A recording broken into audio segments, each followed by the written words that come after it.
Yes, please. Good morning, everyone. So, today I'm here to discuss paper number two, that is regarding the corporate and other laws, which will contain 100 marks. But 100 marks का descriptive paper हमारा part नहीं है. 100 marks में as per the new scheme, जो आप नए scheme में registered हुए हैं सीए इंटरमीडिएट में, जिसमें ईच पेपर कैरीज 30 मार्क्स का MCQ part. So that is the positive thing for us normally. Sir जब से मतलब हम ये चीज श्योरिटी में डे वन है आज हमारा, May 26 के लिए हम लोग इंटर का बैच आज हम जो स्टार्ट कर रहे हैं, जिसमें the paper number two corporate and other laws में सीए धीरज आप लोगों को प्रॉपरली टीच करूंगा, गाइड करूंगा, एंड आपका प्रॉपर जो भी डाउट सेशन कहीं भी किसी भी पॉइंट को लेकर आपको दिक्कत आती है, ऑल टाइम प्रेजेंट रहूंगा आप लोगों के साथ. Clear. But the main thing हम जो बात कर रहे थे कि सर ये जो 100 मार्क्स की डिवाइडेशन है, ये 100 मार्क्स कैसे डिवाइड किए गए हैं. So it's basically 70-30 ratio. 70 marks का जो पार्ट आपको मिलेगा that is the descriptive part, and 30 marks में आपको क्या मिलेंगे, एमसीक्यू. जस्ट लाइक जैसे फाउंडेशन में आप लोगों ने करा है, paper number 3, paper number 4, just like that. हाँ बट सर वो फाउंडेशन थी, अब इंटर है, लेवल का धीरे धीरे क्या पड़ेगा, फर्क पड़ेगा. And 30 marks doesn't mean 30 question. It might be 15, might be 18, might be 20, that depends upon. मतलब यहाँ पे जो 30 नंबर का एमसीक्यू पार्ट मिलेगा, माइट बी 1 नंबर का क्वेश्चन भी हो सकता है, या कहीं 2 नंबर के भी. और जब से प्रीवियस अटेम्प्ट्स में हम लोग फाइंड आउट कर रहे हैं, 4-5 अटेम्प्ट से एक 2 मार्क्स का एमसीक्यू थोड़ा ज्यादा दे रहे हैं. मतलब अगर मैं मिनिमम मान के चलूं, 15 एमसीक्यूज आपके पास होंगे, विच इज अ केस बेस्ड. मतलब एक प्रॉपर केस स्टडी सिनारियो आपको गिवन होगा.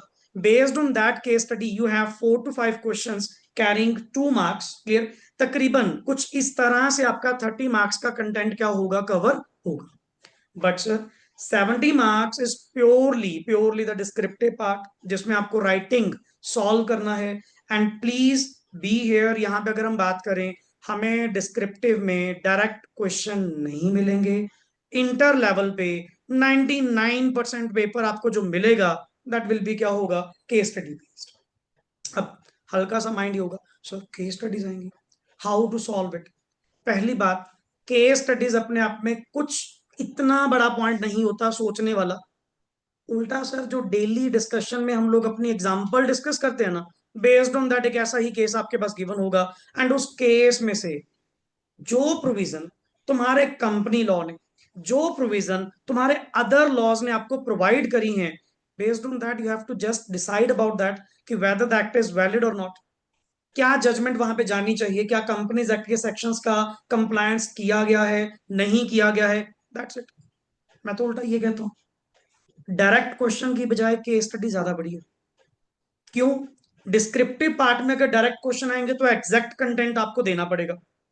उल्टा केस स्टडी बेस्ड क्या होगा, सर टोटल सिनारियो को पढ़ो, कॉन्सेप्ट पे जाओ, वहां पे क्या प्रोविजन थी, बेस्ड ऑन दैट उस प्रोविजन के अकॉर्डिंग कंक्लूड कर दीजिए कि कंपनी ने सर ये फॉर्म फाइल नहीं करा, विद इन दिस डे आपको फाइल करना चाहिए था, एंड अगर आपने नहीं करा, this should be the penalty, जो as per the section this given है. होगी बात. तो ये हमारा मतलब करिकुलम है जो नेक्स्ट आगे चलेगा. और हमारे सिलेबस में वर्ड सब्जेक्ट का नेम पढ़िए सिर्फ. पहले तो सब्जेक्ट का नेम आपके पास क्या है, paper number to which contains corporate and other rules. अगर मेरे में से पूरे ग्रुप में से अभी भी आप में से पर्टिकुलरली अगर फाउंडेशन बेस्ड होंगे, फाउंडेशन पे बच्चे जो सब्जेक्ट का नेम था that is called as business. मैं लिटिल बिट अपनी बात वहां से शुरू करूंगा कि sir why the law has been in the CA courts.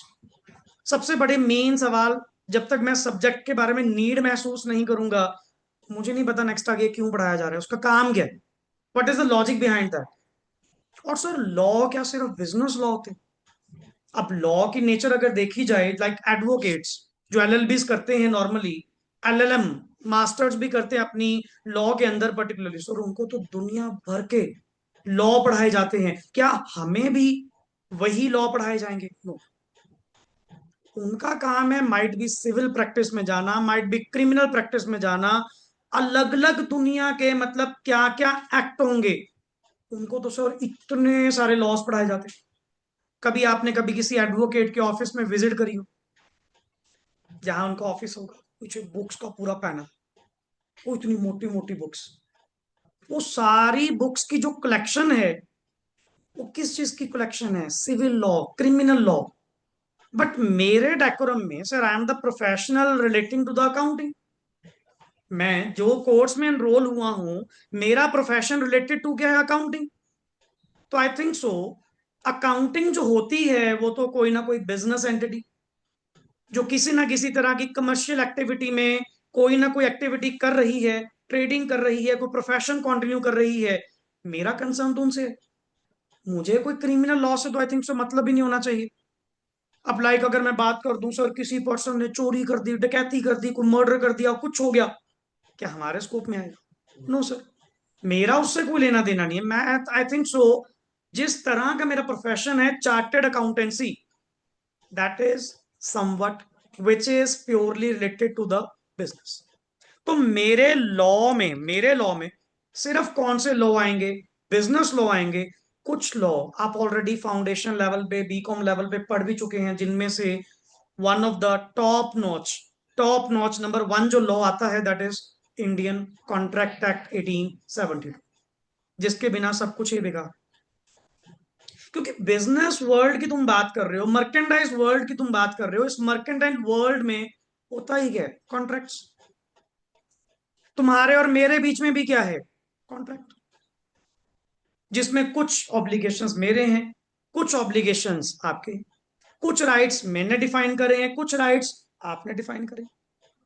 सो हमारे बीच में पर्टिकुलरली वर्बल और मे बी रिटर्न, वही इतना बेसिक क्यों जाना सर, फाउंडेशन में दोबारा आ जाएंगे, बड़ी मुश्किल से तो पास हुई है, या बी कॉम निकली है पर्टिकुलरली, ठीक है पुरानी बातें भूलो, बट सर बेस तो वही है ना, नीड तो वहीं से निकल कर आती है ना।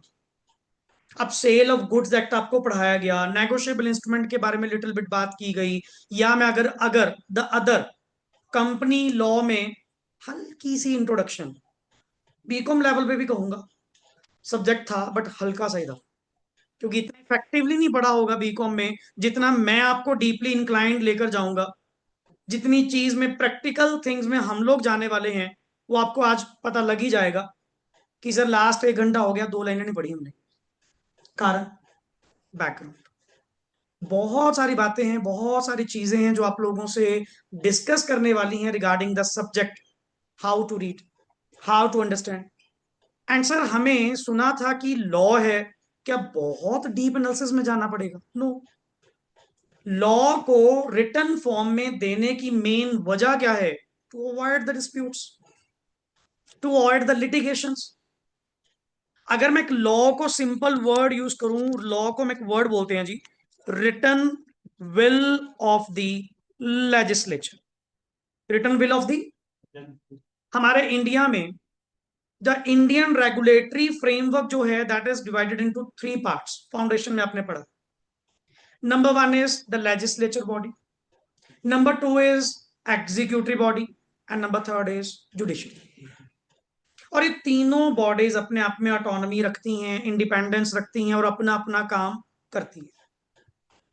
देखो सर, लॉ बनाने का जो काम है वो किस बॉडी का काम है? लेजिस्लेटिव। हु लेजिस्लेट्स? जो कानून बनाएंगे, जो बेसिकली कानून बनाएंगे ultimately from the public opinions, from the ideology of the ministries, various जगह से कहीं ना कहीं से कोई ना कोई एक ख्याल, एक कोई ना कोई कहते नहीं आइडिया जनरेट होता है, जहां से नीड महसूस होती है, यार इसके लिए कोई कानून होना चाहिए, इसके लिए कोई लॉ होना चाहिए। आप भी अपनी नॉर्मल लैंग्वेज में कई बार कुछ गलत होते हुए देखते हैं, हमारे इमिडिएटली माइंड में से क्या वर्ड निकलता है, दिल से क्या वर्ड निकलता है, यहाँ कोई सिस्टम नहीं है, कोई कानून होना चाहिए, कोई रूल्स होने चाहिए, कोई रेगुलेशंस होनी चाहिए। That rules and regulations are basically called as law. And वो लॉ कौन सी फॉर्म में है?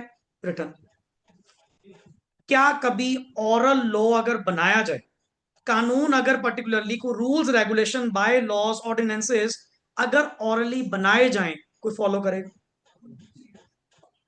हम नॉर्मली अपनी कई बार कोई डिस्प्यूट पढ़ भी जाते हैं ना, 1 मिनट से पहले बात करते हैं नॉर्मली, दिखा कहां लिखा हुआ है, आप लॉ का ये देखो लिखा हुआ, according to section this, according to act this, this is the law. हाँ अच्छा लिखा हुआ है, मानना पड़ेगा। अब मैं कह दूं ट्रैफिक लाइट जंप करना ऑफेंस है, and that is a punishable offence. हम पुलिस वाले सड़क में दिखाओ कहाँ लिखा हुआ, अगला मोटर व्हीकल एक्ट खोल के बैठ जाएगा, ये देख लिखा हुआ, पनिशमेंट भी लिखी हुई है, बताओ लगाओ।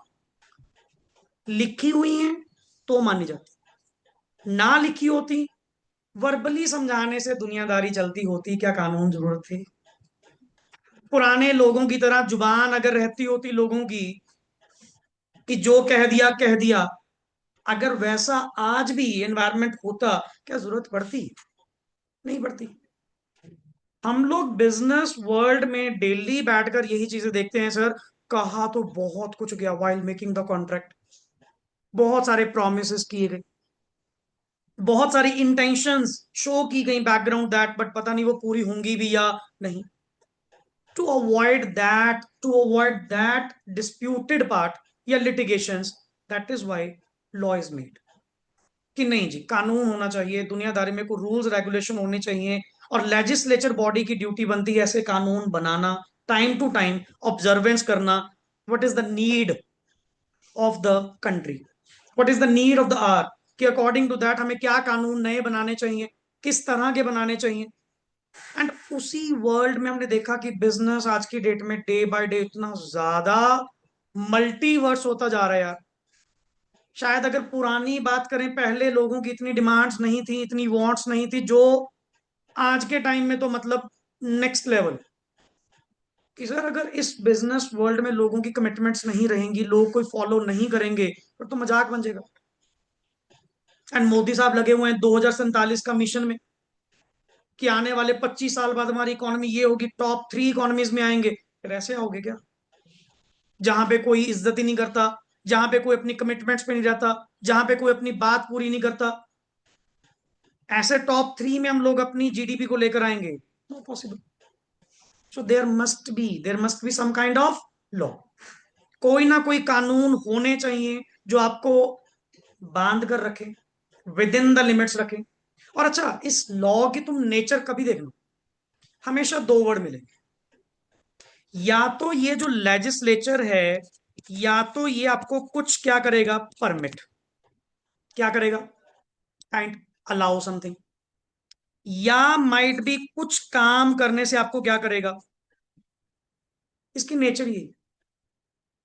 और जिस तरह का प्रोफेशन मैं कंटिन्यू कर रहा हूं, जो मैंने नेक्स्ट आगे सिलेक्ट करा है, परस्यू करा है, सर जी कल को हमारी दुकानदारी, हमारी रोज की रोटी डिपेंड ही किसके ऊपर करती है, लॉ के ऊपर। एक प्रोफेशनल का one of the main core area, तुम लोगों ने वर्ड सुना होगा कंसल्टेंसी। वो कंसल्टेंसी किसके ऊपर बेस करती है, लॉज। अब तुम क्या समझते हो कि पर्टिकुलरली जितने भी तुम्हारे ये लॉज हैं, क्या तेरे क्लाइंट को आते हैं? उनको सिर्फ आता है पैसा कमाना, पैसा बनाना। वो इन झंझटों में नहीं पड़ेंगे। वो किसको हायर करेंगे, सीए। कि सीए साहब बैकएंड से आप देखना क्या चीज अलाउड है, क्या चीज नहीं है, गलत है, सही है, कैसे करना है, आप गाइड करो। कि अपना काम तो जी पैसा कमाना है, मेरा काम नहीं है इन कंप्लायंसेस में पढ़ना, बैकएंड पे आप बैठ के करते रहो। अब टाइम टू टाइम वो कंसल्टेंसी देना, वो किसका काम है, तुम्हारे चार्टर्ड अकाउंटेंट्स। हमारा काम है।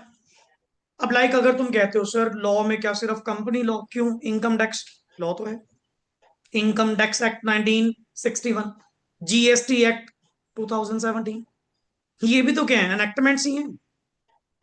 तो सर हमारा तो मेन कोर एरिया, देखो जी अपने 2 मेन कोर एरियाज आते हैं after qualifying the practice field में। 2 मेन कोर एरियाज आते हैं, one is the top notch auditing, what I am non for, जिसके लिए पूरे वर्ल्ड में मैं जाना जाता हूं, इस प्रोफेशन में जाना जाता हूं, that is the auditing field. तुमने पहला वर्ड अगर कभी सुना होगा, सीए काम क्या करते हैं, ऑडिट करते हैं जी। Audit means, what do you mean by audit, और ये दोनों सब्जेक्ट्स मेरे, लॉ भी मैंने करवाना है, ऑडिटिंग भी आपको मैंने ही पर्टिकुलरली करवाना है, and that is linkage part. और हमारी अप्रोच कुछ ऐसी होती है, चाहे मैं लॉ पढ़ा रहा हूं बट मैं अकाउंट्स में भी जाऊंगा, मैं टैक्स में भी जाऊंगा, जीएसटी में भी जाऊंगा। इंटरलिंकेज, जहां वो चीज मुझे लगेगी ये बात आपने कहाँ सुनी हो सकती है, कहाँ तुमने ये वर्ड रिलेट करना है, हम जाएंगे। इंटर वर्ड ऐसे ही नहीं बना, intermediate stands for interlinkage, all subjects are interlinked. अब लाइक नेक्स्ट आगे अगर मैं पेपर नंबर 5 तुमसे जब पढ़ाऊंगा, ग्रुप 2 के अंदर हम जब जाएंगे ऑडिटिंग में, मैं तुम्हारे सारे सब्जेक्ट्स की मदद लूंगा। तुमने अकाउंट्स में, अकाउंटिंग स्टैंडर्ड्स में ये पढ़ा होगा, तुमने लॉ में ये पढ़ा होगा, वेरियस सेक्शन वाइज चलेंगे। That is the thing. तो हमारे मेन कोर एरियाज में आते ही दो word. The number one word is auditing, second is consultancy and various. Literally बहुत सारे जो पुराने सीएस बैठे हैं ना, ऑडिटिंग के लिए तो आगे टीम रखी हुई, सीएस रखे हुए हैं, बस अपने तो साइन चलते हैं। ये भी एक लेवल आता है यार, देखो नॉट एज अ फ्रेशर कहीं कह दो हम सीए बन के, ले आओ मेरे नोटों के बैग कहाँ है, आप कहते पैसे आएंगे पैसे आएंगे, आएंगे बट ओवर द टाइम। अभी रिसेंटली अटेम्प्ट में 8 बच्चे सीए बने, कहते सर हमारे वो बैग दिख नहीं रहे कहाँ है। मैं कहा भाई वो अभी दिखेंगे नहीं, अभी जब कमाओगे बनोगे धीरे धीरे, जितना ओल्ड ओल्ड इज गोल्ड। अब कई प्रैक्टिस में मतलब ओवर द चंडीगढ़ भी मैं अगर बात करूं यार, लिटरली सीएस ने अपना मतलब एक ऐसा लेवल बनाया है, मतलब कंसल्टेंसी के ना बड़ी अच्छी चार्ज। अब लाइक डॉक्टर्स प्रोफेशन में आजकल बात करें, यहाँ तो सर मतलब बड़े बड़े शहरों में तो डॉक्टर्स का प्रोफेशन ही पता बढ़िया। कोई दवाई नहीं देनी, कोई कुछ नहीं देनी, सिर्फ क्या देनी है, प्रिस्क्रिप्शन, कंसल्टेंसी देनी है। कंसल्टेंसी के भी चार्जेस क्या है, अलग अलग है।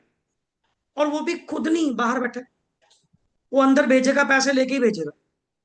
सेम सिनारियो अपने सीए फील्ड्स में पहले होता था कि मतलब सीएस को कंसल्टेंसी के पैसे नहीं मिलते जी, अपना सब कुछ ही बीच में, आपका काम ही जब सारा मैं देख रहा हूँ।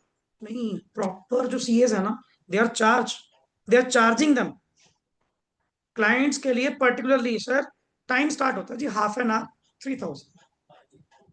If you want to discuss something, let's have a cup of tea in my office and properly, ये थोड़ी फोन पे। और क्लाइंट हमेशा क्या कहेगा, एक छोटी सी बात पूछनी थी जी। मैं कहा तुम्हारी छोटी बात मेरा आधा घंटा ले जाएगी, एक काम करिए मैं थोड़ा भी बिजी हूँ, आप ऑफिस आ जाओ। तरीका मुझे भी आता है पैसे निकलवाने का, कि ऑफिस आ जाइए, बैठ के बात करेंगे, let's have a cup of coffee and after that you can discuss whatever you want to. सारी बातें आप पूछेंगे and your time starts now. Yes, अब बताओ जी। They are properly charging 3,000 5,000, that depends upon various startups. जितने आज की डेट में लोग, बड़ा नया कॉन्सेप्ट चल चुका, इवन सरकार ने भी नई नोटिफिकेशन निकाली है, जितने नए स्टार्टअप्स इन दिनों स्टार्ट होंगे पहले 3 साल कोई tax, so that to increase the entrepreneurship, ताकि लोग इकोनॉमी में एंटरप्रेन्योरशिप को क्या करें, इंक्रीज करें, नए नए बिजनेस वेंचर ओपन हो। बट उन बिजनेस वेंचर्स को ओपन कौन करवाएगा, बैकएंड पे कौन बैठा होगा, सी द फर्स्ट पर्सन। जब भी एक चीज सोचना, तुम बिजनेस अगर स्टार्ट करने की सोचते हो, the first person comes into your mind, क्योंकि बैंक अकाउंट खुलवाना है, जीएसटी नंबर लेना है, इनकम टैक्स में पैन नंबर अप्लाई करना है, the first person comes into your mind. See, एक तो कल ही मेरे पास एक कोई नॉर्मली, चलो किसी ने पूछा, मैं अब थोड़ा कोचिंग में ज्यादा इन्वॉल्व हो गया, नहीं पहले मैं भी प्रैक्टिस में काफी ज्यादा होल्ड रखता था, अब इस वाले फील्ड में चलो जैसा भी है। एंड उन्होंने पूछा सर मतलब तो आपसे कंसल्टेंसी लेनी है रिगार्डिंग। मैं कहा चल तुझे तो फ्री में दे देंगे, कोई नहीं, पूछ क्या पूछना है। कहते जी हम कुछ बिजनेस होममेड अपना हैंडमेड गुड्स वगैरह जो भी हैं वो फ्लिपकार्ट पे, अमेजोन वगैरह पे पब्लिश करके, या आजकल ऐप चल रही है मीशो, क्लियर भी, उस पे हमने लॉन्च करके ऐसा काम करना है, फलाना करना है, तो हाउ टू स्टार्ट। मतलब फर्स्टली उसने डिस्कस किससे करना चाहा, सीए। फिर उसको मैंने गाइड करा, मैं कहा देख उसके लिए तुझे प्रॉपर एक सीए अपॉइंट करना पड़ेगा, I am quite busy in that, तो मैं इतना सर्विस नहीं दे पाऊंगा। तुम्हें मिल जाए तो ठीक है, नहीं मैं अरेंज करवा दूंगा, बट एक सीए आपको बैकएंड पे चाहिए जो आपका जीएसटी नंबर अप्लाई करेगा, क्लियर, एंड आपकी जीएसटी की रिटर्न्स मंथली जाएंगी, वो भी होंगी, प्रॉपर अकाउंट्स भी मेंटेन होंगे, टैली के अंदर अकाउंट्स भी मेंटेन होंगे, सारी बैंक स्टेटमेंट्स ओके, आपको सेल परचेज के बिल भी मैनेज करने पड़ेंगे। तो इतना तुम नहीं कर पाओगे, तो it's better to hire somebody, who has the expertise in these field. और अपनी एक्सपर्टीज माननी ही किसमें जाती है, अकाउंटिंग एंड ऑडिटिंग। अकाउंटिंग में, ऑडिटिंग में द नंबर वन पर्सन। अब लाइक आप कहते हो सर ऐसे तो अदर डिग्रीज भी हैं, सीएस भी है, सीएम में भी हैं। देखो सिंपल सी बात, डिग्रीज हैं, वाइडली रिकॉग्नाइज्ड हैं, इंडियन डिग्रीज हैं, but the top notch is always in India is C. उल्टा आप ये मानकर चलो सीएस को भी हम लोग नेक्स्ट आगे काम परस्यू करते हैं। हमारा जो कोर्स है ना पर्टिकुलरली एक ऐसा कोर्स है which is allrounder, allrounder. And अपा इतने ज्यादा मतलब फील्ड्स में हैबिचुअल हो जाते हैं, यूज टू हो जाते हैं, क्यों नॉलेज हर जगह की। अब इंटर के सब्जेक्ट लगा ले, number one is accounts, number two law, number three tax, number four cost, number five auditing, number six financial management. आजकल तो फाइनेंशियल मैनेजमेंट में फाइनेंशियल मैनेजर का स्कोप बड़ा अच्छा है। पोर्टफोलियोज मैनेज करना, बड़ी बड़ी कंपनीज के, ये म्यूचुअल फंड्स का सिस्टम नहीं है। ये म्यूचुअल फंड्स जो मैनेज कर रहे हैं वो कौन होते हैं? Portfolio managers. The financial analyst वो सीएस भी कर रहे हैं। अब लाइक एक लास्ट सब्जेक्ट आपका SM, strategic management. Strategic management भी क्या है? किसी कंपनी की स्ट्रेटेजी बनाकर देना, हाउ टू एंटर। अब आपने कभी अगर वर्ड सुना हो, लाइक मैं छोटा सा वर्ड यूज करूंगा, पीडीएलसी, प्रोडक्ट डेवलपमेंट लाइफ साइकिल। ऐसा नहीं कभी भी किसी पॉइंट पर जाके अपना प्रोडक्ट मार्केट में क्या कर दो, लॉन्च कर दो। Firstly you have to survey the market.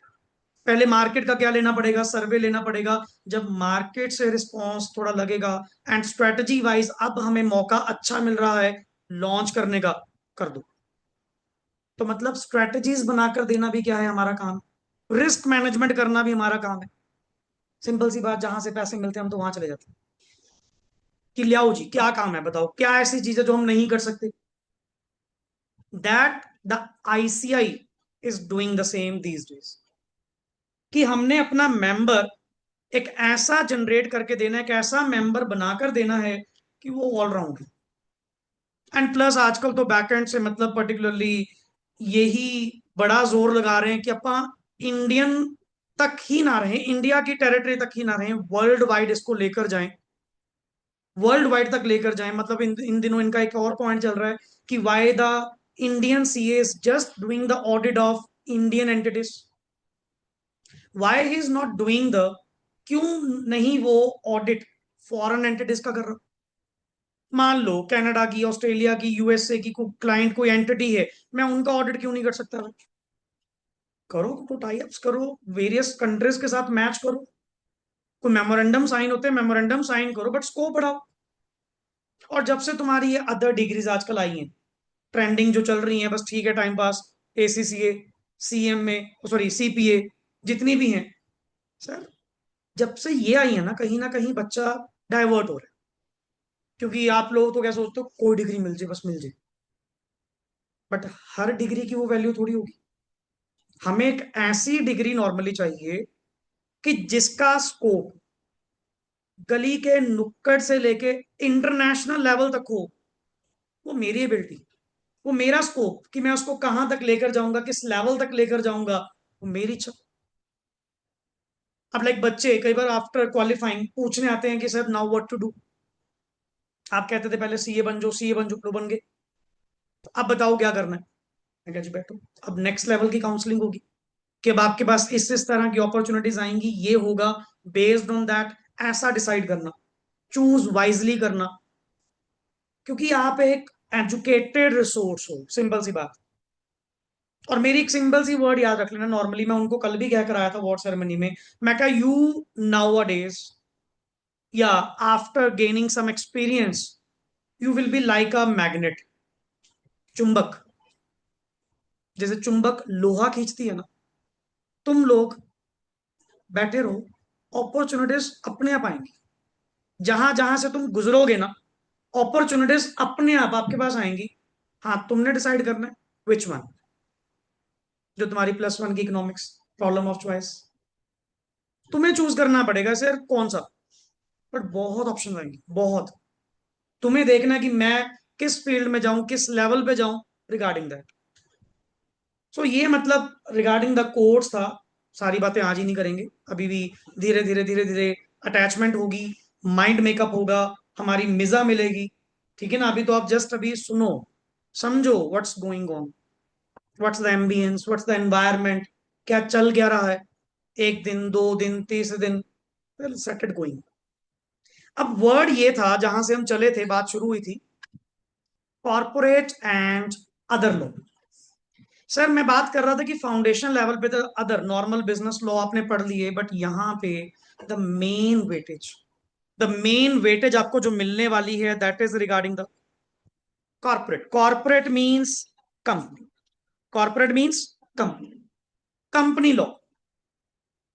क्योंकि देखो सिंपल सी बात, मैं कह दूं जी कंपनी लॉ ही तुम्हें क्यों पढ़ाया जा रहा है, कोई रिगार्डिंग द सोल प्रोप्राइटरी क्यों नहीं? पहली बात, सोल प्रोप्राइटरी पे कोई अपना कोई एक्ट है? नहीं। क्या कोई कानून, कोई लेजिस्लेशन है? नहीं। हाँ, the second entity is partnership. Partnership includes LLP, limited liability partnership. वो हम कहां पढ़ चुके? Foundation level. बट एलएलपी तुम्हारे सिलेबस का पार्ट यहां भी है। एलएलपी तुमने फाउंडेशन भी अगर पढ़ा होगा, जस्ट 4-5 पेज फीचर से पढ़े होंगे, दैट्स इट बस। या डिफरेंस पढ़ा होगा एलएलपी का कंपनी से, एलएलपी का पार्टनरशिप से, दैट्स इट। यहां भी है, यहां भी है। नथिंग गोज वेस्ट, एक सिंपल सा वर्ड, नथिंग गोज वेस्ट। अब हम कहें जी कंपनी लॉ तो सर अपना फाउंडेशन में भी था, वहां भी कुछ 30-35 पेज हम लोगों ने पढ़े थे, that is just introduction. Company क्या है, कंपनी के फीचर्स क्या हैं, इतना तो बीकॉम वाले आप लोगों ने भी पढ़ा होगा। Company is a separate legal entity, company is an artificial person, company can hold it's property. या अगर एक छोटा सा केस का नाम लूं, सैलोमन वर्सेस, हर कोई जानता है, वो फिर भी है, दोबारा रिपीट है। या the various doctrines, doctrine of constructive notice, doctrine of indoor management, doctrine of ultra vires, memorandum articles, memorandum के अंदर clauses the 6, and in case of OPC one extra nominee. वो सारी चीजें लौट कर आएंगी यार, सब कुछ आएगा। पर मैं डायरेक्टली वहां से कभी स्टार्ट नहीं करता कि अब आप फिर वही बच्चे पढ़ें कंपनी पता क्या होती है। पता है सर कंपनी क्या है? कंपनी इज बेसिकली एक एंटिटी जो कि रजिस्टर्ड है, इनकॉर्पोरेटेड है, जहां पे कुछ एसोसिएशन ऑफ पर्सन मिलकर एक सेटअप करते, एक एंटिटी इनकॉर्पोरेट करवाते हैं, जिसके पास सेपरेट लीगल एंटिटी है, जिसके पास अपनी पावर्स हैं, जो एक आर्टिफिशियल लीगल पर्सन की तरह ट्रीट होती है, that is the thing. And company का one of the main benefit, company has a limited liability. और पार्टनरशिप का ड्रॉबैक कि तुमने ये पढ़ा होगा कि पार्टनरशिप में लायबिलिटी क्या होती है, जिसको छोड़ छोड़ कर लोग कहां पे आते हैं? कंपनी में। या इन दोनों का आजकल हाइब्रिड सा बनाया गया, LLP, which is a mixture of some benefits of partnership, some benefits of company, दोनों को मिलकर बना दिया। तो समझेंगे, डिटेल में चलेंगे, बट एकदम से नहीं। चीजें टाइम लेती हैं। थोड़ा सा जब बेस एक बार बढ़िया बन गया ना, जब एक बार अच्छी अटैचमेंट आप लोगों की सब्जेक्ट को लेकर हो गई, देन मजे से सुनना बात चल कहाँ रही है, किस लेवल की चल रही है। हम शायद पहले लॉ को किस ढंग से पढ़ रहे थे, अब पता लगा पढ़ना कैसे, किस वे में पढ़ना है, कितना डीपली जाना है या नहीं जाना है, दैट इज द पॉइंट। अब सर क्या हमारे सिलेबस में होगा only company law? No, the other word is कुछ other laws. In other laws में वन ऑफ द पॉइंट तो मैं बता ही चुका, एलएलपी दोबारा फिर आएगा। और उल्टा जो तुमने फाउंडेशन लेवल पे नहीं पढ़ा हुआ, वो सारा कंटेंट कहाँ पे आएगा? इंटर। वहां उतनी वेटेज नहीं थी जितनी वेटेज इंटर में। तेरा मेन पार्ट तो, तेरा मेन सब्जेक्ट तो ना ये दो में। और डोंट थिंक कि कंपनी लॉ इज पूरा। कंपनी लॉ पूरा नहीं है, हाफ। पूरा है भी ना, बहुत बड़ा कंपनी लॉ है। तकरीबन तकरीबन अगर बात करें 450 सेक्शंस हैं, 450, the one of the biggest. और नॉर्मली कल को सर अगर हम बात करें, देखो जी प्रोप्राइटरशिप का काम करना इजीली तुम लोग कर लोगे, पार्टनरशिप्स का काम करना इजीली कर लोगे। मेन दिक्कत किसको संभालने में आती है? कंपनी। क्यों? कंपनी एक ऐसा डिवाइस है जिसको इतनी ज्यादा बैकएंड से पावर दे रखी है, अगर इसको खुलेआम छोड़ दिया, ये किसी का भी नुकसान कर सकती है। इसीलिए हम अपने प्रोफेशनल्स को रेडी करना चाहते हैं कि उनको सिलेबस में पढ़ाओ। कल को अगर लेट इट बी, तुम भी अगर एक्सपेक्ट करते हो as a business point of view से, as a profession point of view से, तुम भी क्या एक्सपेक्ट करते हो? तुम्हारे मुंह से भी पहला वर्ड क्या निकलेगा? सर आफ्टर क्वालिफाइंग सीए बड़ी बड़ी कंपनीज का काम करना है। कोई कहता है बड़ी बड़ी प्रोप्राइटरशिप्स, कोई कहता है बड़ी बड़ी partnership firms. The main main तुम्हें भी स्कोप अपना कहाँ दिखता है? कंपनीज। क्योंकि कंपनीज में कंप्लायंस ही बहुत है, दुनिया भर के कंप्लायंस, एंड वहीं से अपना बढ़िया चलता है। क्यों? हर तरह का कंप्लायंस, इनकम टैक्स की एप्लीकेबिलिटी, जीएसटी की एप्लीकेबिलिटी, कंपनीज एक्ट की एप्लीकेबिलिटी, अभी तो इंपोर्ट एक्सपोर्ट होगा तो फैमा भी आएगा। दुनिया भर के कानून, दुनिया भर का सिस्टम तो किसके ऊपर एप्लीकेबल है? कंपनीज को। अच्छा, कंपनीज के केस में बुक्स मेंटेन करनी जरूरी, बुक्स का ऑडिट करवाना जरूरी, इनकम टैक्स फाइलिंग जरूरी, इनकम टैक्स का ऑडिट जरूरी, सब कुछ है, सब कुछ है। तो एक ओवरऑल पैकेज बड़ा बढ़िया बनता है। टीडीएस के पॉइंट है वो भी एप्लीकेबल होंगे, हर तरह के आरओसी के कंप्लायंसेस हैं वो भी जाएंगे। तभी तभी इन्होंने बैकएंड से, मतलब हमारे सिलेबस में इंटर और फाइनल में कंपनीज एक्ट को डिवाइड कर दिया। हाफ कंपनीज एक्ट आपको कहां पढ़ने को मिलेगा? इंटर लेवल पे। द अनदर हाफ आपको कहां मिलेगा? फाइनल्स। आजकल तो फाइनल्स में भी मेन सब्जेक्ट में तो हट गया, सुना आपने वर्ड? मेन सब्जेक्ट में, फाइनल्स में लॉ वर्ड हट गया, मेन सब्जेक्ट्स में, ग्रुप्स में इसको ले गए SPOM, self paced online modules, जो बिफोर फाइनल एग्जाम। मैं वही है ना, पहले जर्नी तो क्लियर कर लें, अपा ने चलना कहां तक है। आपा भी सोच रहे नहीं सर पहले इंटर तक बताओ, बाद की बात देखेंगे। पता तो हो कि द अनदर हाफ हमें कहां पढ़ने को मिलेगा? जो सेल्फ पेस्ड ऑनलाइन मॉड्यूल्स हैं वहां मिलेगा। द अनदर हाफ वहां आपको डिस्कस करना पड़ेगा, पढ़ना पड़ेगा। मतलब एक ऐसा एक्ट जो आपको पीछा नहीं छोड़ेगा, फाउंडेशन स्टेज पे भी, इंटर स्टेज पे भी, और फाइनल्स में भी रहेगा। बट बात यह है, अदर लॉज में, चलो अपन थोड़ी वेटेज वाइज बात कर लेते हैं कि कंपनीज एक्ट जितना तुम समझा रहे हो, कंपनीज एक्ट की वेटेज कितनी है? सर यहाँ पे ना जी, सिलेबस वाइज अगर मैं यहाँ पे आपको बताऊं, मेरे पास टोटली वेटेज वाइज हमारे पास टोटल कंपनी लॉ के जो हमारे, जस्ट अ मिनट, ये इंटर लॉ चैप्टर, ये लो जी सेक्शन वाइज क्या हमारे पास सिलेबस भी इसका प्रॉपरली पड़ा है।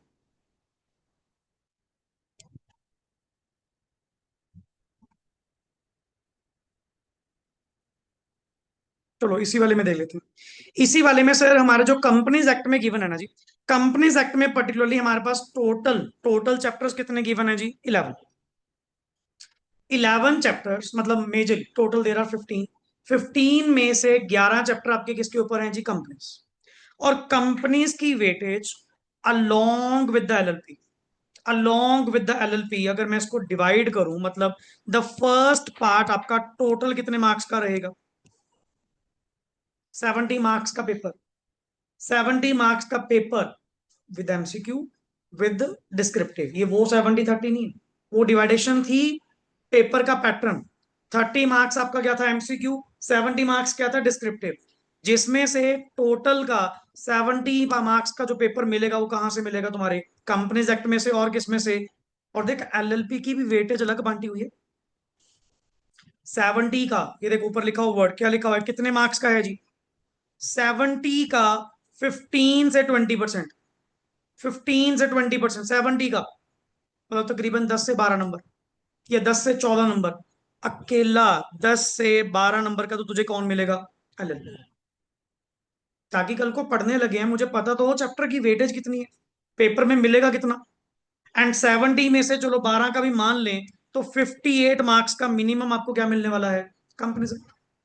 Half of the paper, half of the paper आपका कहां से मिलेगा? From the corporate law and other law में। अदर लॉ में जो हमारे पास आएंगे, सर अदर लॉ में हमारे पास जी 4 चैप्टर हैं, जिनमें से पर्टिकुलरली 4 भी नहीं, 3, एक इन्होंने ऊपर ले लिया LLP वाला।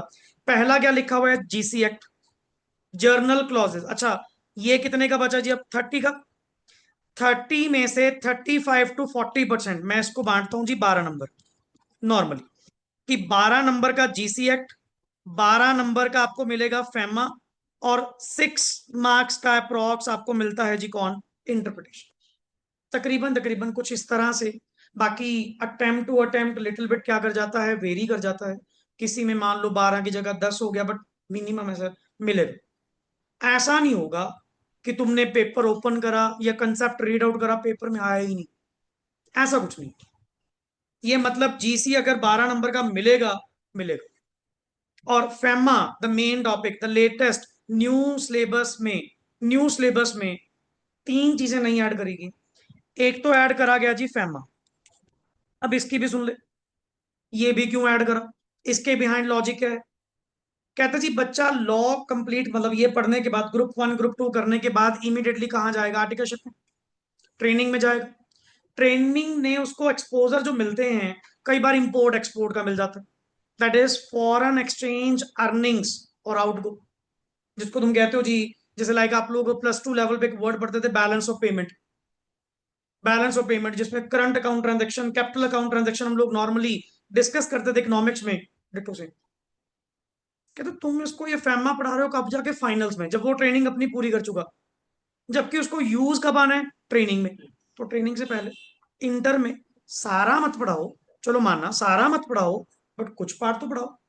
उसको कम से कम ये तो बताओ कि फैमा के कंप्लायंसेस क्या है, क्या ये ट्रांजेक्शन अलाउड है, क्या ये ट्रांजेक्शन प्रोहिबिटेड है, रिस्ट्रिक्टेड है, कितने तक है, क्या कंप्लायंस है, आरबीआई को कौन सा फॉर्म भरना पड़ेगा। क्योंकि नेचुरली सर इंडिया में तो कस्टडी किसकी है, फॉरेक्स की, आरबीआई। आरबीआई तो पूरी नजर रखता है जी। तो बेस्ड ऑन दैट इसीलिए इन्होंने मतलब इंटर के सिलेबस में फैमा वर्ड क्या करा, लॉन्च करा, कि हमारे स्टूडेंट को फैमा के बारे में थोड़ी नॉलेज होनी चाहिए। दूसरी इन्होंने नई चीज यहाँ पे लेकर आए थे, ये वाला कॉन्सेप्ट, कंपनीज इनकॉर्पोरेटेड, क्या लिखा हुआ, that is called as foreign companies. हमें जो पहले लॉ पढ़ाया जाता था ना, वो सिर्फ किसका पढ़ाया जाता था, domestic company. Domestic company stands for Indian company. But जब फिर वही बात आती है सर, आज की डेट में ग्लोबलाइजेशन तो कब की लॉन्च हो चुकी है, लोग मतलब हट ही नहीं रहे अपने आप में, हम चाहते भी नहीं, हम तो कह रहे हैं बढ़िया काम करो यार, ऑल ओवर द वर्ल्ड अपना नाम बनाओ। दूसरी कंट्रीज के लोग मतलब इंडिया में आके सेटअप कर रहे हैं, अपनी कंट्री के लोग दूसरी जगह जाके सेटअप कर रहे हैं, और हमारे प्रोफेशनल को नॉलेज ही नहीं है कि कंपनी इनकॉर्पोरेटेड आउटसाइड इंडिया के केस में what are the compliances, what are the compliances, उसको पता ही नहीं। और ये टॉपिक भी पहले कहाँ पे हुआ करता था, फाइनल्स में, वहां से निकाल कर कहाँ लेकर आए, इंटरनल। तो इस तरह से तुम्हारा सिलेबस कंटेंट है, जो अपना नेक्स्ट ऑन आगे चलेगा, वन बाय वन हम जो बात करेंगे। बट फर्स्टली हम लोग जो स्टार्ट आज करने वाले हैं, दैट इज कंपनीज एक्ट का बेसिकली चैप्टर नंबर 8। बड़ा easy topic.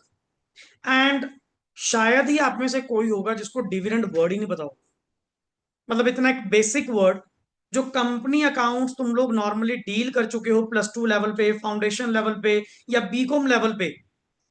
One of the common word अगर अकाउंट्स में आपने देखा होगा, एक रिटर्न के तौर, and return to the shareholders, return to the share holders.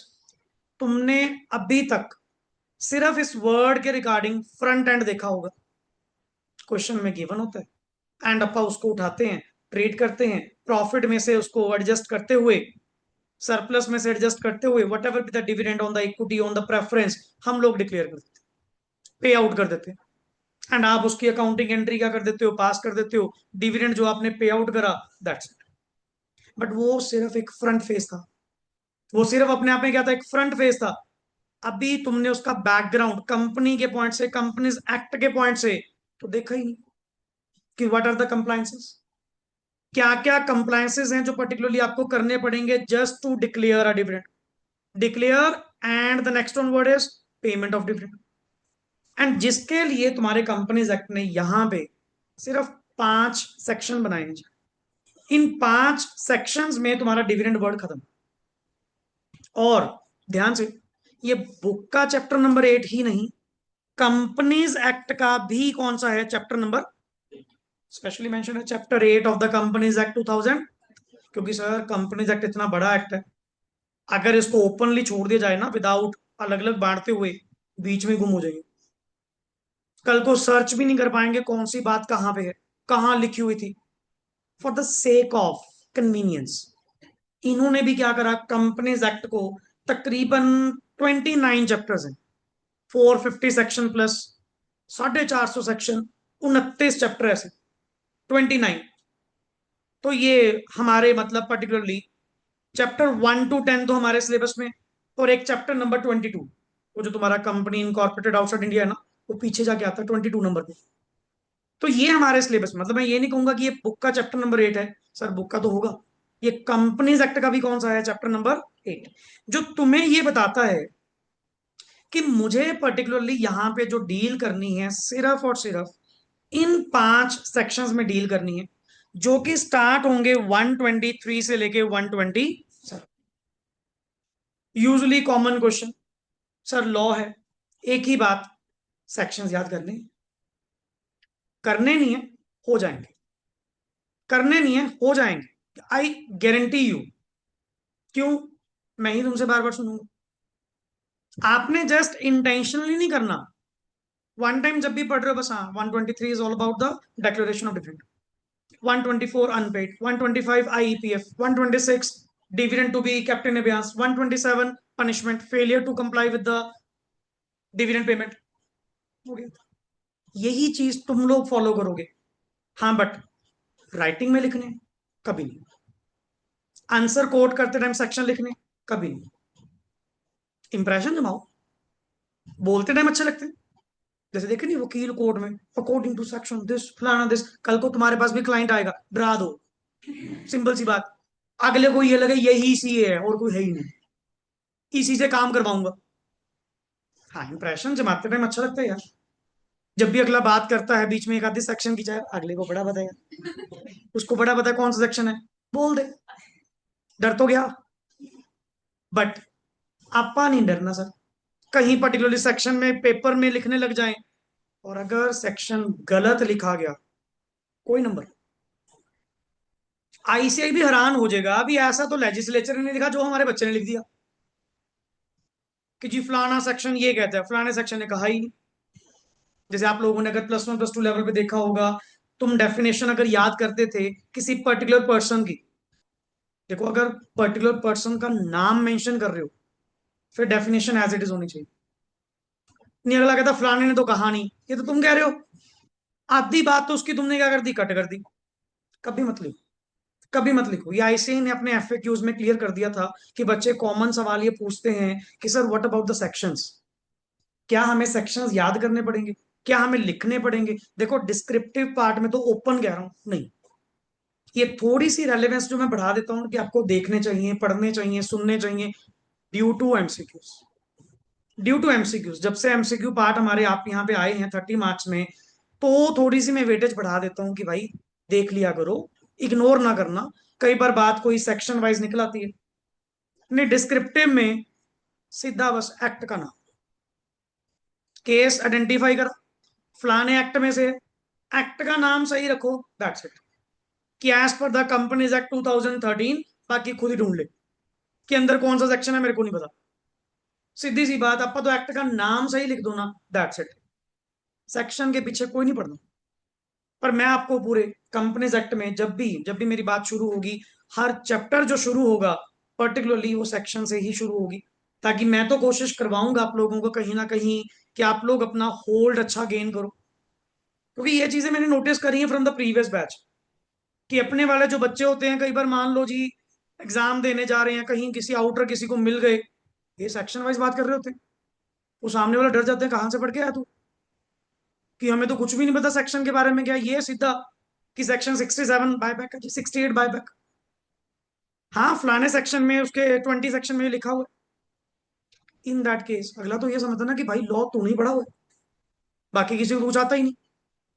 Impression wise जैसे मर्जी यूज करो, बट राइटिंग में कभी भी, क्योंकि वहां पे ना कंडीशन हो जाती है, लिखो तो सही लिखो, नहीं तो रहने दो, पंगा नहीं लेना। और ये अगला कहता जी मान लो सपोज सर नंबर पे इम्पैक्ट पड़ेगा, नंबर कटेंगे एंड ऑल करेंगे, कुछ नहीं होगा, कुछ भी नहीं होगा।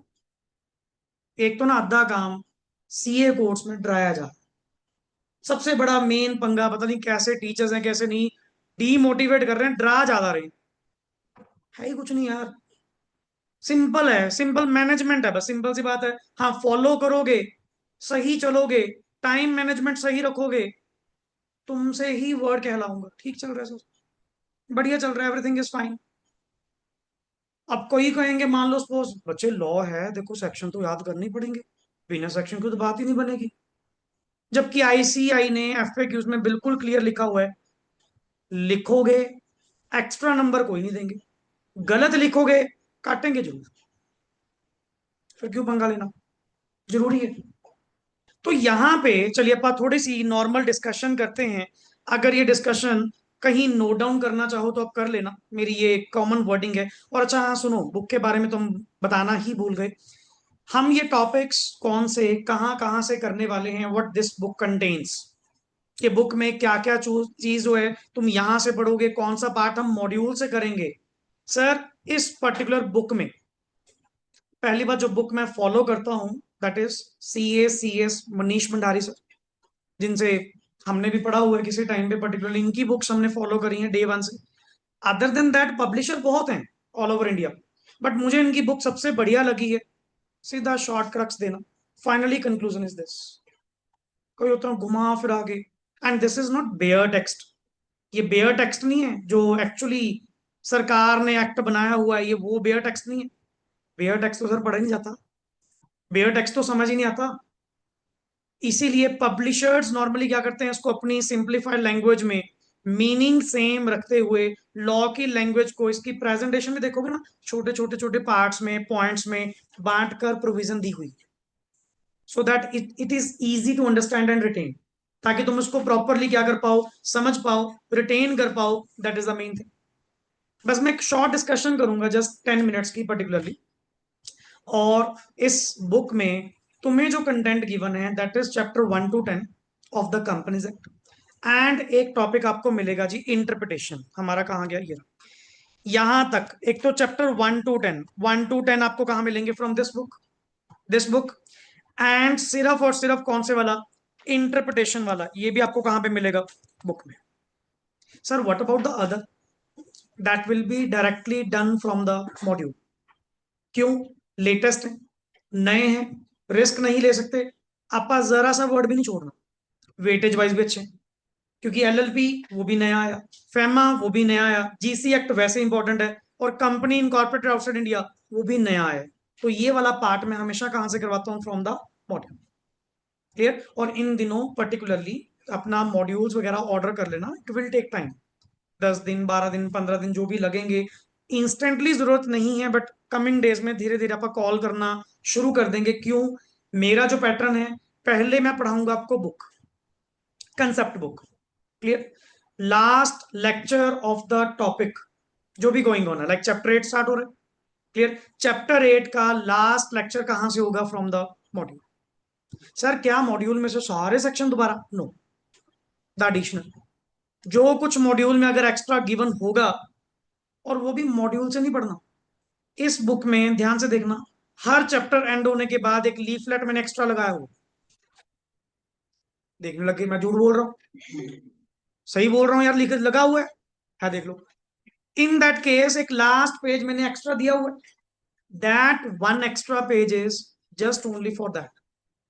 कुछ भी नया मिला, स्कैनर सॉल्व करेंगे क्लासरूम में, मॉड्यूल सॉल्व करोगे क्लासरूम में, मतलब तुम्हारे पे काम तो मैं बहुत कम छोड़ूंगा। मैक्सिमम काम अपना जो लास्ट वाला लेक्चर होगा ना, कि चाहे एक लेक्चर एक्स्ट्रा लग गया कोई दिक्कत नहीं है, यही पैकअप करके जाओ, चैप्टर का चैप्टर खत्म करके जाओ, सो दैट कि next on part syllabus test में भी वो आपका पॉलिश होता रहे। जो कुछ भी तुम्हें नया लगा, कोई प्रोविजन, कोई वर्ड, एंड नेचुरली हो सकता है कि मेरे से शायद कोई वर्ड रह जाए, जब आप क्वेश्चन करते हो वहां से कुछ नया निकला, एंड इतना हर बार हुआ है जी, हर बैच में कोई ना कोई बच्चे पर्टिकुलर कुछ नया जरूर ढूंढ के लेके आते, मैं तो अपनी ओर से मार्क करता हूँ कि ये इस बार लिखवाना है। क्यों, अटेम्प्ट्स में क्वेश्चन चेंज होते हैं, कुछ ना कुछ नया मिलता रहता है, तुम्हें कुछ भी नया मिला ना, वहां नहीं छोड़ना, इस बुक पे लिखो। And most of the student आप में से पूछेंगे पर्टिकुलरली, सर क्या लॉ में हमें कोई एक्स्ट्रा नोटबुक लगानी है, नहीं, कुछ नहीं लगाना। सर रजिस्टर 4 दिए, काम आ जाएंगे कहीं और, लॉ के लिए कुछ नहीं लगाना।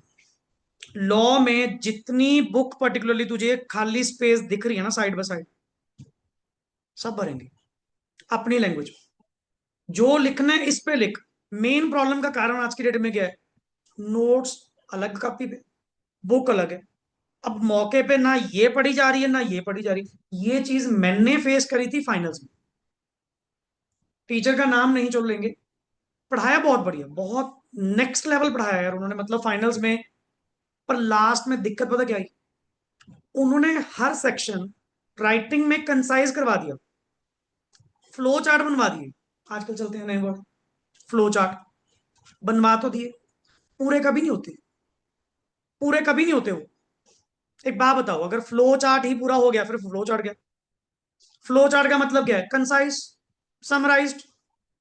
क्या समरी इक्वल टू 100% होती है? मुझे प्रॉब्लम क्या आई, सेक्शन पढ़ने से पहले कॉपी भी पढ़नी पड़ेगी जितना उसमें लिखा हुआ है। अच्छा, कॉपी पढ़ने के बाद सेटिस्फेक्शन फिर नहीं है, बुक पढ़नी पड़ेगी। मैंने अपने जब नेक्स्ट आगे ये जर्नी स्टार्ट करी, प्रोफेशन में आए, टीचिंग में आए, ना ऑडिट के लिए ना लॉ के लिए कभी कॉपी नहीं लगवाता। अब इतना तो आप में से अगर किसी ने क्लासेस लगाई है पता लग चुका होगा, पहले सारी नोटिंग बुक पे, यही लिख, हिंदी में जो लिखना है, Hindi Punjabi English what ever language जो तुम यूज करते हो, व्हाट्सएप लैंग्वेज, लिख भाई, लिख, यहां पे लिख। मैं कहाँ ढूंढता फिरूंगा कौन से पेज पे कौन से पन्ने पे क्या लिखा था, ना मुझे याद। क्वेश्चन सॉल्व करा, कोई लाइन अच्छी मिली, प्रोविजन को वहीं जाके मेंशन करो, किसी दूसरी जगह जाके थोड़ी मेंशन करूंगा। एंड फिर वही बच्चों वाली आदत, कॉपी इतनी लगा रखी, फिर याद नहीं आ रहा कौन से पेज पे लिखा। It's better to have your content at a one place, एक जगह पे सर। स्कैटर्ड नहीं करना, बिखेरने वाला काम नहीं करना, कुछ वहां कुछ वहां कुछ यहाँ, ना, सीधा यहाँ। तभी मैंने ये पीडीएफ कुछ इस तरह से मतलब अरेंज करके बनाई है कि हर पेज के साथ साथ हर चैप्टर के बाद एक लीफलेट एक्स्ट्रा दूं फॉर द एक्स्ट्रा नोटिंग। और मिलेगा, लिखवाऊंगा, भरवाऊंगा पेज। मॉड्यूल में हमेशा कुछ ना कुछ वर्ड नहीं, जब जब मॉड्यूल्स अमेंड होते हैं हम लोग ऐड ऑन करते हैं कि वो चीज बस निकालो, एक्स्ट्रा वाला पार्ट यहाँ लिख दो। अब होता क्या है सुनो यहाँ पे, सर जी कंपनीज का एक डेकोरम से समझा रहा हूँ कि ये डिविडेंड का सीन चलता क्या है। प्रोविजन तो हमारी कल से प्रॉपरली क्या होंगी, स्टार्ट होंगी, आज तो जस्ट इंट्रो पार्ट में थोड़ी सी बात मैंने कर ली। बस एक लिटिल बिट चार्ट बना रहा हूँ 10 मिनट में आपको समझाने के लिए कि डेकोरम क्या है, चलता क्या है। एंड डिविडेंड होता क्या है? Dividend is basically a return to the shareholders. And the one thing is very clear, which is out of profits and out of reserves. Out of profits, out of reserves. कभी +2 level पे एक word सुना होगा, interest is charge against profits and dividend is appropriation out of profits. So dividend word is appropriation, dividend word is profit होगा दे देंगे, नहीं होगा नहीं देंगे। But not like interest, not like rent जो देना पड़ेगा ही पड़ेगा, वो चार्ज अगेंस्ट है। और purely dividend word this dividend word is payable to the किसको सर? बॉन्नट को तो शर्म आनी चाहिए कि भाई अगर लॉस है क्या डिविडेंड मांगोगे? कंपनी तो हालात बुरे हैं। हाँ प्रॉफिट होगा तभी तभी मैंने डिविडेंड को वर्ड क्या यूज करा, डिविडेंड इज बेसिकली या एप्रोप्रिएशन। क्या होती है? If profits then we do, पैसे होंगे दे देंगे। अच्छा, ऑनर्स में भी दो तरह के owners, one is called as preference वाले और दूसरे called as who are called as actual owners of the company, equity.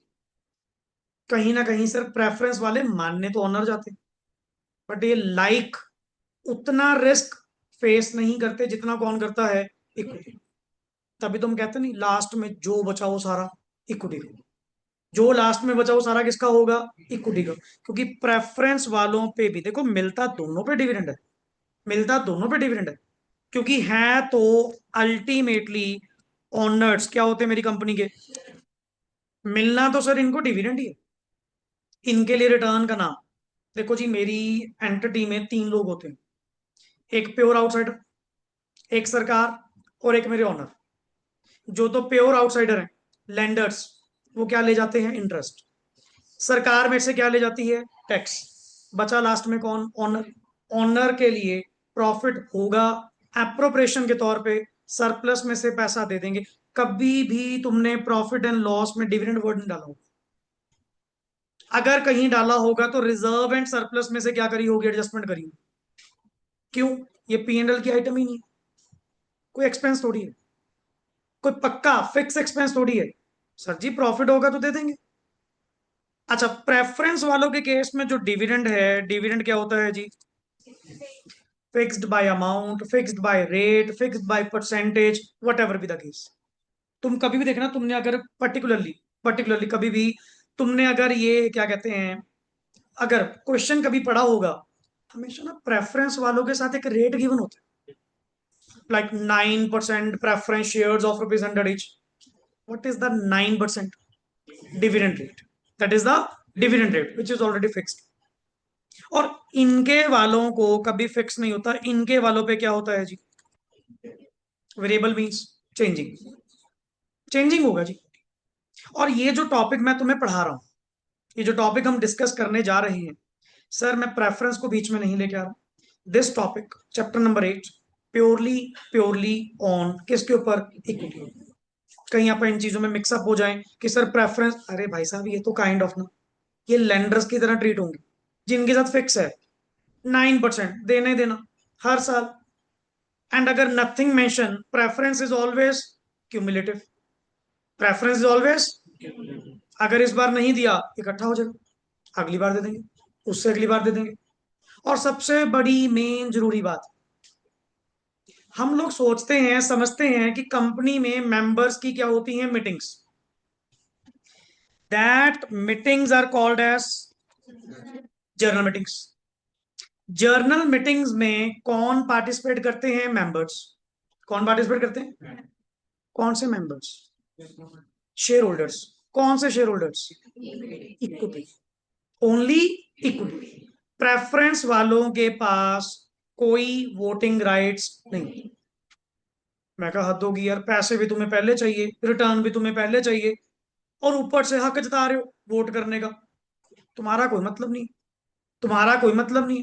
पैसे उठाओ, टाइम टू टाइम जाओ, तुम्हारा इस कंपनी की जनरल मीटिंग्स में कोई वोटिंग राइट नहीं। कभी भी वोटिंग राइट का बात आएगा कि right to vote, right to vote is always always with the, कभी सुना है? मीटिंग्स पे डिसीजन मेकिंग की जाती है, कंक्लूजन्स ड्रॉ किए जाते हैं, या लॉ की लैंग्वेज में वर्ड बोलते हैं, क्या पास किए जाते हैं, जिसको हिंदी में वर्ड बोलते हैं मता पास करना, एग्री, किसी बात को लेकर जहां पे आप तुम एग्रीड हुए हो। सर यहाँ पे right to vote in resolutions में। अच्छा, रेजोल्यूशन पास कैसे होते हैं? मेंबर्स की क्या करवाई जाती है? वोटिंग।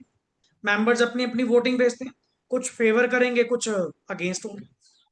हाँ, अगर फेवर वाले प्लस हुए, अगेंस्ट वाले कम हुए, वो रेजोल्यूशन क्या माना जाएगा?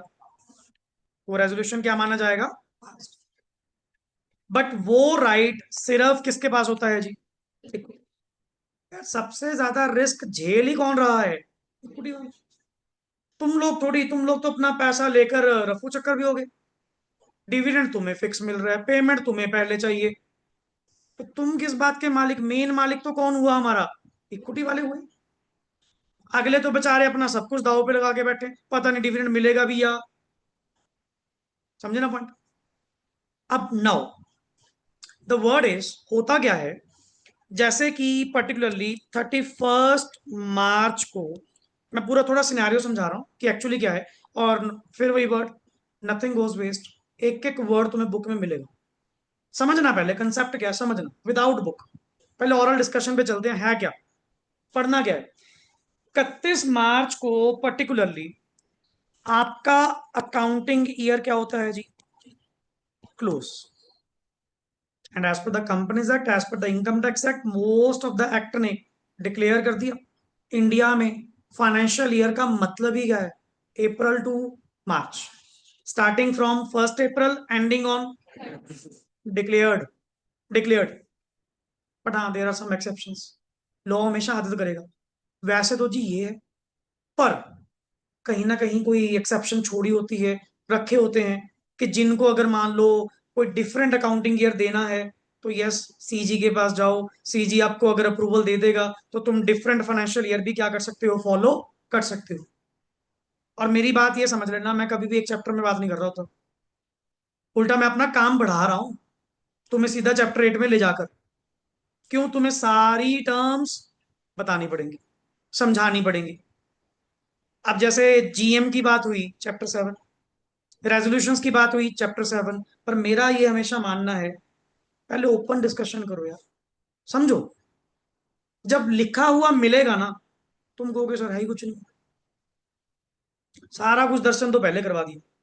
लास्ट में जब उसको पढ़ा हुआ देखोगे, तुम कहोगे हाँ सर बात तो सही, आपने पहले बताया था कि जी राइट टू वोट सिर्फ किसके पास होता है, इक्विटी वालों के पास। हाँ, प्रेफरेंस वालों के पास कभी कभार कुछ केसेस हैं, कुछ केसेस हैं, सेक्शन 55 नंबर बताएगा इस पे कि उन फलाने फलाने केसेस में, क्लियर, या 42 बताएगा, 43 बताएगा कि इन फलाने फलाने केसेस में प्रेफरेंस वालों के पास क्या होंगे, voting rights. Generally preference share holders doesn't have voting rights. The voting rights means lies with the equity. अब सुनो, अकाउंटिंग ईयर क्लोज हुआ। सर जी इस अकाउंटिंग ईयर को जो क्लोज किया जाएगा, क्लोज होने के बाद क्या इमीडिएटली प्रॉफिटेबिलिटी एंड ऑल निकल जाएगी? नो। अभी तो अकाउंटिंग ईयर एंड हुआ है, अभी तो ट्रांजैक्शंस इवेंट्स कैप्चर हुए, बुक्स में रिकॉर्ड हुए। अब इनको क्या किया जाएगा, फाइनलाइज्ड। क्या किया जाएगा? सर अभी तो 31 मार्च हुई है, मार्च की जीएसटी रिटर्न भी नहीं गई होगी, टीडीएस भी नहीं गया होगा, कितने मन करे बुक्स भी ना बनी हो। बुक्स बनते बनते बनते सारे कंप्लायंस करते करते, क्लियर, नॉर्मली नॉर्मली नॉर्मली जैसे एग्जांपल के तौर पे तकरीबन तकरीबन सर मिड जुलाई हो जाती है जी, बड़े प्यार से। मैं प्रैक्टिस जो इन दिनों चल रहा है, इन दिनों चल रहा है। अगर तुम कह रहे हो ना कंपनी के ऑडिट स्टार्ट हो गए, कहाँ शुरू हो गए? अभी तो वो एफएस बना के देंगे, यहां तक जाते जाते इस टाइम पीरियड में वो हमें एफएस रेडी करके देते हैं। सर वो कौन? मैनेजमेंट। वो कौन? मैनेजमेंट। कंपनी के केस में आपने वर्ड पढ़ा होगा, कंपनीज के केस में there is a clear demarcation of management in the different hands, ownership is in the different hands, there is a separation. क्या पार्टनरशिप में ऐसा था? नहीं। जो मैनेज कर रहा है वही ओनर। क्या प्रोप्राइटरी में ऐसा था? नहीं। कंपनी में डायरेक्टली पहले दिन से लग, मैनेजमेंट कह लो या तुमने वर्ड सुना होगा बीओडी, बोर्ड ऑफ, ये करेंगे जी, ये करेंगे। ओनर्स को तो बेचारों को पता भी नहीं होता पूरे साल में हुआ क्या, वो सिर्फ एक दिन पूछेंगे, सारे सवाल जवाब एक दिन पूछेंगे। एंड वो दिन कौन सा होगा? ए जी। बट क्या सर एफएस रेडी हो गई, बुला ले मीटिंग पे कि आओ जो कल आ जाओ, हमारा रूम वगैरह खाली है, बैठ के सारी बातचीत कर लेंगे। क्या तेरे ओनर्स ये मैनेजमेंट या बीओडी के द्वारा बनाई गई फाइनेंशियल स्टेटमेंट्स पे विश्वास करेंगे? खुद सोच। मैं तो प्रेजेंट था नहीं, 24/7 कंपनी को मैनेज किसने करा? Board of directors. और यही पूरे साल की पिक्चर बनाकर कहाँ रख रहे हैं मेरे सामने, मिड जुलाई में। कहते सर एफएस रेटिंग है जी, आ जाओ, अब आप बैठ के डिस्कस कर लेते हैं रिगार्डिंग दैट, फिर देख लेंगे क्या डिक्लेयर करना है, क्या नेक्स्ट आके डिविडेंड देना है नहीं देना क्या है। कहते ना जी, पहले इनका क्या करवाओ, ऑडिट। क्या करवाओ? देन हमारा सीन शुरू होता है यहां से। देन एक पर्टिकुलरली क्या अपॉइंट किया जाएगा? ऑडिटर। क्या अपॉइंट किया जाएगा? ये एफएस किसको दी जाएंगी, किस पर्पस के लिए? For audit. एंड ऑडिट करने के बाद नेचुरली ये पर्सन क्या इशू करेगा जी, अपनी ऑडिट रिपोर्ट। क्या इशू करेगा? जिसमें ये अपना व्यू पॉइंट बताएगा अबाउट द किसके बारे में? एफएस। कि जो फाइनेंशियल स्टेटमेंट्स बीओडी ने बनाई हैं, जो फाइनेंशियल स्टेटमेंट्स मैनेजमेंट ने बनाई हैं, क्या वो सही बनाई हैं? क्या उसमें कोई गलती है? मतलब तुम्हारा व्यू पॉइंट क्या है, एक एक्सपर्ट की ओपिनियन क्या है, एक ऑडिटर का कहना क्या है, क्या वेदर एवरीथिंग इज फाइन। और लोग इतना ब्लाइंडली तुम्हारे पे फेथ करते हैं, लिटरली जो बाहर शेयर होल्डर्स बैठे हैं ना, उनको तुम ही एफएस दे दो पढ़ने को, बेचारों को पढ़नी नहीं आती, उनको पता नहीं है कि उसके अंदर क्या बना हुआ है। वो तो बस पैसा लगाना जानते हैं, पैसा कमाना जानते हैं। हमें थोड़ी पता कंपनी के फंडामेंटल्स के, कंपनी का ईपीएस क्या, कंपनी की प्रॉफिटेबिलिटी क्या, कंपनी की डेट इक्विटी क्या, कंपनी की रिटर्न ऑन कैपिटल इंप्लॉयड क्या, किसी को क्या पता, कुछ भी नहीं। बट ये सारी बातें किसको पता होंगी? कौन नॉलेज रखता है? ऑडिटर। कि जी एक ऑडिटर को अपॉइंट करो, जो खर्चा पानी होगा हम देंगे। पर जब तक ये फाइनेंशियल स्टेटमेंट्स का ऑडिट नहीं होता, मीटिंग मत बुलाना। बुला के करोगे क्या? हमें तुम्हारे पे विश्वास ही नहीं। कहते सर ऐसा तो ना कहो। मैं कहा देख सिंपल सी बात, 365 दिन तुम कंपनी में रहे, मैं नहीं था, जब ऑनर तुम्हारे सिर पे नहीं था, तुम क्या कर रहे हो क्या नहीं कर रहे किसी को नहीं पता, कि ये सेल सही है, क्या ये प्रॉफिट सही है, क्या परचेज कहीं ज्यादा तो नहीं, क्या एक्सपेंस कहीं बोगस तो नहीं, कहीं कैश मैनिपुलेट तो नहीं करा। भाई मैं ऐसे भरोसा नहीं करूंगा। मैं चाहता हूं कि इस एफएस का क्या करवाया जाए, ऑडिट बाय द ऑडिटर, कि एक बंदा अपॉइंट करो अलग से जो इंडिपेंडेंट होगा और इनका ऑडिट करने के बाद ऑडिट रिपोर्ट देगा। चलो जी, बोर्ड ऑफ डायरेक्टर्स ने अपॉइंट कर लिया, सीए आ गया, सीए ने ऑडिट कर लिया, रिपोर्ट दे दी, एंड उस रिपोर्ट में उसने क्या इशू कर दी, अपनी ओपिनियन। क्या इशू कर दी? ओपिनियन भी क्लीन कर दी, एवरीथिंग इज फाइन। आप ज्यादा डिटेल में नहीं जा रहे, opinion is fine, that means उन्होंने कहा हाँ जी सर, ये जो बीओडी ने, मैनेजमेंट ने जो भी फाइनेंशियल स्टेटमेंट बनाई है, that is to the best, okay, कोई दिक्कत नहीं है, कोई गलती नहीं है, कुछ फलाना नहीं है। जब ये बात जब ये बात कौन सुनेंगे? ऑनर्स। तब जाकर उनको विश्वास बैठेगा। हाँ, अब बुलाओ मीटिंग, अब बुलाओ मीटिंग। क्यों? अब हमारे एक बंदे ने कह दिया कि सब कुछ क्या है, सही है, ठीक है, अब बुलाओ meeting. And based on dividend के पॉइंट से, चैप्टर डिविडेंड के पॉइंट से, सर यहाँ पे जिस दिन एफएस आपकी रेडी हो जाती है, अप्रूव हो जाती है ना, यहाँ पे तुम्हारे बोर्ड ऑफ डायरेक्टर्स डिविडेंड का डिविडेंड का एक रेट क्या कर देते हैं? रिकमेंड। क्या कर देते हैं? रिकमेंड। रिकमेंड कह लो, या तुमने कभी वर्ड सुना हो प्रपोज्ड। क्या कर देते हैं? प्रपोज्ड। डिक्लेयर नहीं कहा मैंने, वर्ड क्या बोला? Propose. What do mean by propose या रिकमेंड? Just a proposal. अभी भी डिसीजन मेकिंग किसके हाथ में है? मेंबर्स। मेंबर्स उस पे डिसीजन मेकिंग कब लेंगे सर? एजीएम वाले दिन। जिस दिन एजीएम होगी, जिस दिन एजीएम होंगी, सारे मेंबर्स इकट्ठा होंगे, एंड बोर्ड की ओर से जो डिविडेंड रेट प्रिस्क्राइब किया गया, 12%। डिविडेंड रेट कितना प्रिस्क्राइब किया गया? क्योंकि ये जानते हैं बेहतर कि कितना प्रॉफिट कमाया, कैसा नहीं कमाया, तो अल्टीमेट इन्होंने रिकमेंड कर दिया, sir based on the profits हम अपने मेंबर्स को अगर डिविडेंड देना चाहें, 12% में रिकमेंड करते हैं। अब फाइनल डिसीजन मेकिंग कब होगी? एजीएम पे। एजीएम पे कौन आएंगे? मेंबर्स। मेंबर्स क्या पास करेंगे इस चीज के रिगार्डिंग? रेजोल्यूशन। रेजोल्यूशन कौन से वाला? ऑर्डिनरी। O R. दो होते हैं, O R, S R. O R called as ordinary, S R special. And O R में क्या होता है? Majority wins. Majority wins the total votes cast. जितनी भी यहां पे टोटल वोट हुई हैं, उसकी मेजोरिटी, ना कि टोटल मेंबर की। एक बात बताओ, तुम्हारी कंपनी के 200 मेंबर मीटिंग में पहुंचे 150, मीटिंग में कितने पहुंचे? 150। किसकी मेजोरिटी? 200 की या 150? जिन्होंने वोट करी होगी, जो मीटिंग में आए होंगे। अब जो 50 आए ही नहीं, फिर छोड़ दो। यहां पे ये भी पॉइंट आएगा कि रेजोल्यूशन पास हुआ या नहीं हुआ, ये कहां से पता लगेगा? कि सर चेक करो ना कि टोटल वोट्स कास्ट कितनी हुई है। अब तुम नहीं देखते यहाँ पे कि ऑल ओवर द गवर्नमेंट अपने एरिया में, यहाँ पे मान लो 2 लाख वोट है, 2 लाख थोड़ी डलती है, 2 लाख थोड़ी डलती है। जो पर्सन जीतते हैं, हारते हैं, जो भी कुछ है, वो बेस्ड ऑन जितनी टोटल वोट्स कास्ट हुई।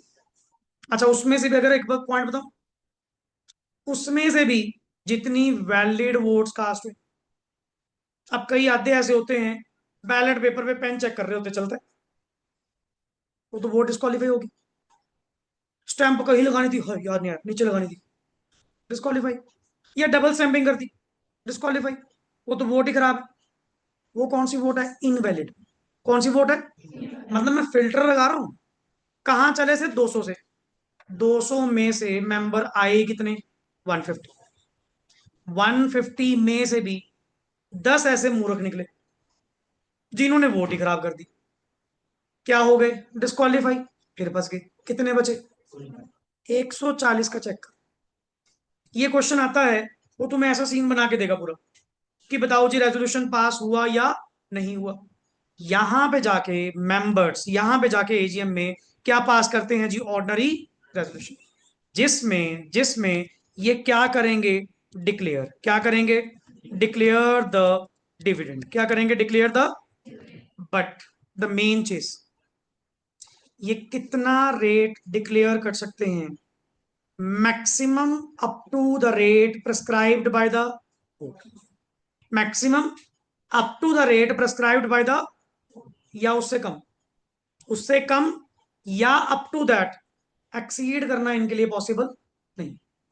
मान लो मेंबर पहुंचे मीटिंग में, ज्यादा उछल गए किसी बात को लेकर, पर्टिकुलर लिखा तो जी 15% डिविडेंड देंगे, दे ही नहीं पाओगे। तुम कभी भी रिकमेंडेड रेट से, प्रपोज्ड रेट से ऊपर, मैक्सिमम अप टू दैट। तुम्हारे बोर्ड ने कितना डिक्लेयर करा, सॉरी रिकमेंड, रिकमेंड कितना करा, 12, मैक्सिमम 12। अच्छा मेंबर ने रेजोल्यूशन पास करा, सूझवान लोग सारे इकट्ठे हुए, उनमें से पर्टिकुलर कहते हैं जी अपन 10% देंगे, क्या चलेगा? चलेगा, वो उनकी इच्छा। मैंने वर्ड क्या बोला? एक्सीड नहीं कर सकते, कम तो कर सकते हो, इक्विवेलेंट तो दे सकते हो। यही लॉ है, यही लॉ है पढ़ने वाला, कि लॉ तुम्हें क्या चीज गाइड कर रहा है, दैट इज द थिंग।